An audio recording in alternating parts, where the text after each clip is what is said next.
Hi guys, welcome back to another tutorial video. So in today's video, I'll show you how to screen record on Snapchat using iPhone. So if you want to record your screen while using Snapchat, just follow along. First, make sure screen recording is enabled on your iPhone.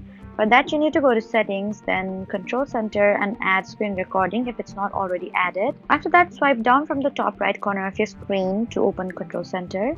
Now tap the screen record button and wait for the countdown to finish. Your iPhone will start recording everything on your screen. Next, open Snapchat and tap on the chat you want to record, like viewing snaps, stories, or chats. To stop the recording, tap the red recording bar at the top and then confirm stop. Your video will automatically be saved in the Photos app. Just keep in mind that Snapchat may notify users when screen activity is detected, depending on the situation and app behavior. So that's how to screen record on Snapchat using iPhone. Don't forget to like, comment, and subscribe for more helpful tutorials.